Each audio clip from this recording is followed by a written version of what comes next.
Minute देखिए, यहाँ पर हम कोई पैसा, एक मिनट, ये चीखा चिल्ली करने का मंच हमने आपको नहीं दिया है, प्लीज। नहीं, गलत है, हम ये नहीं चाह रहे हैं, प्लीज। आप सबसे ये दरख्वास्त है कि मुद्दे पर बात करें। और हम ये सवाल उठा रहे हैं हाफिज साहब कि अगर एक किसी ने डीपी लगा ली, किसी ने स्टेटस डाल दिया या किसी ने पोस्टर ही लहरा दिया, सुनिए, गलत है ना? नहीं, किसी ने नहीं किया, गलत। हम कह रहे हैं उससे किसी को हक नहीं मिल जाता कि भाजपा का एजेंट ना हो। हाफिज साहब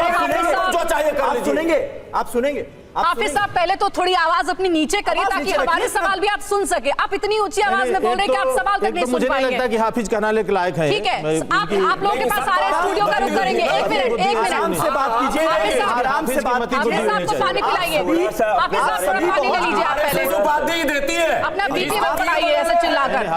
ठीक है, रतन शारदा जी हमारे साथ जुड़ गए। एक मिनट, आ रहे हैं रतन शारदा जी हमारे साथ जुड़ गए। एक मिनट हाफिज साहब, एक मिनट रुक जाइए। रतन शारदा जी हमारे साथ जुड़ गए हैं। रतन शारदा जी, यहां पर डिस्कशन हो रहा है औरंगजेब को लेकर। औरंगजेब की शख्सियत को बयां करने के लिए इतिहास के पन्ने जब हम टटोलते हैं तो उसकी क्रूरता साफ तौर पर नजर आती है। हम आपसे यह जानना चाहते हैं कि एक तरफ उसकी क्रूरता जग जाहिर है, हैरत भी होती है कि कुछ लोग औरंगजेब का महिमा मंडन करने की कोशिश करते हैं, लेकिन यह कौन सी सोच है कि किसी ने डीपी लगा दी, किसी ने स्टेटस में औरंगजेब की तस्वीर डाल दी, या हम कहते हैं पोस्टर ही लहरा दिए, तो 1000-2000 की भीड़ सड़कों पर उतर आए और कानून व्यवस्था को अपने हाथ में ले ले। मेरा सिग्नल पुअर है, खराब है, होपफुली मेरी बात आप सुन पाएंगे। जी। पहली बात है कि जो मौलाना इतना चिल्ला रहे थे, इनका औरंगजेब से क्या लेना देना?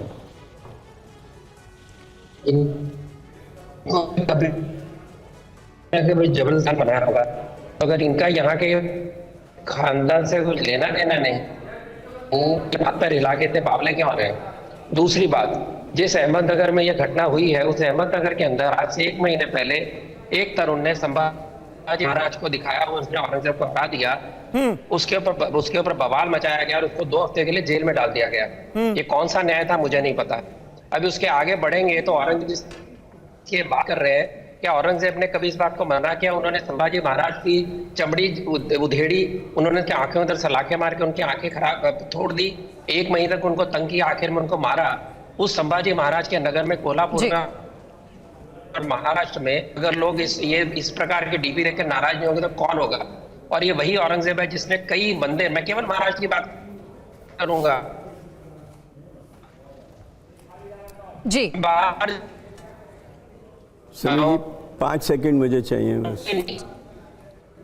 ठीक है रतन शारदा जी, जैसा कि आपने कहा कि पुअर कनेक्शन की वजह से आपकी कुछ बातें हम समझ पा रहे हैं, लेकिन कनेक्शन बीच में कट जा रहा है। कोशिश करेंगे दोबारा आपके पास हम लौटे, लेकिन जो आपने शुरुआत में सवाल पूछा है उसी के साथ मैं हाफिज साहब से सवाल पूछना चाहूंगी। जो सवाल उन्होंने पूछा रतन शारदा ने, वो आपने सुन लिया होगा कि आप इतना क्यों उत्तेजित हो रहे हैं, औरंगजेब से आपका क्या लेना देना है। शुरुआत में बल्कि आपने बोला फिल्मों के कुछ विलन का नाम गिनाते हुए कि जब जब हीरो का जिक्र होगा विलन का भी जिक्र होगा, यानी कि आप औरंगजेब को विलन मान रहे हैं। तो फिर आप इतने भड़क क्यों रहे सर? चर्चा हो रही है, तथ्यों में जो बातें लिखी गई हैं, इतिहासकार जो बता रहे हैं वही तो कह रहे हैं ना हम, तो आप भी कहिए कि गलत है। आप सीधे सीधे राजनीति से इसको जोड़ रहे हैं, आप कह रहे हैं मुसलमानों को काट दो, ये क्या तरीका है? ये तो सार्थक चर्चा हो रही है ना, तो कुछ इनपुट रखिए, बोलिए, आराम से बोलिएगा, बीपी मत बढ़ाइए अपना, बोलिए। आपने जब शो शुरू किया, एम.ए. खान के इतिहास का जिक्र किया। एम.ए. खान कौन है?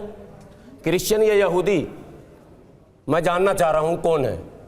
नाम से तो मुझे लग रहा है शायद मुसलमान है। बिल्कुल।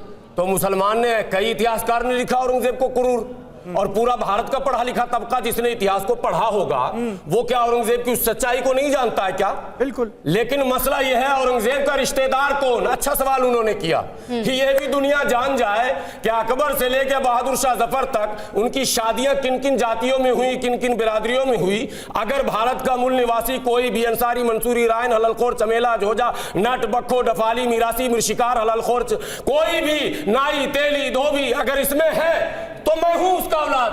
अगर इसमें नहीं है तो औलाद कौन, ये भी तो रिसर्च हो जाए, ये भी तो इतिहासकार बताएं किन्होंने उनसे सामाजिक संबंध, पारिवारिक संबंध, प्रशासनिक संबंध, तमाम संबंध किन्होंने स्थापित किए थे। अगर आप थोड़ी सी रिसर्च करेंगे और अपने पूर्वजों के ऊपर जाएंगे तो वो भी तस्लीम रहमानी साहब के साथ जब मेरी बहस हुई थी, वो भी उनके दादा की तरह, हो सकता है आपके दादा परदादा हो सकता नहीं है, हिंदू ही थे, है तो फिर हिंदू हो, बौद्धिस्ट हो, कुछ भी हो, मुसलमान नहीं थे। तो मुझे एक सवाल पूछना है आपसे, बाहर से पहले औरंगजेब का खानदान रिश्तेदार उसी की बात, हमको मुगल का रिश्तेदार बता दीजिए, बाहर से हमको मुगल का रिश्तेदार बात तो करने दीजिए। नहीं, रिश्तेदार की बात सवाल हाफिज साहब सुन तो लीजिए ना, हाफिज साहब मान रही है। हाफिज साहब सुन मुगल लीजिए, का रिश्तेदार कौन है भारत में? आप बताइए ना। मुगल का रिश्तेदार बता, आप बता, हम तो बता दिए। हाँ, आप मुसलमान नहीं है, हाँ, कोई मुसलमान रिश्तेदार नहीं है जो भारत में मौजूद है। मतलब आप कंडेम करते हैं ना हम औरंगजेब को? कंडेम करते हैं, ये सब कुछ वही लोग कर रहे हैं जो उनके रिश्तेदार हैं। ठीक है, ठीक है, हाफिज साहब, उनके रिश्तेदार राजपूत है। ठीक है हाफिज साहब, एक मिनट, इतिहास सुना रहे थे। रतन शारदा जी, रतन शारदा जी, अरे भाई एक मिनट, हाफिज साहब,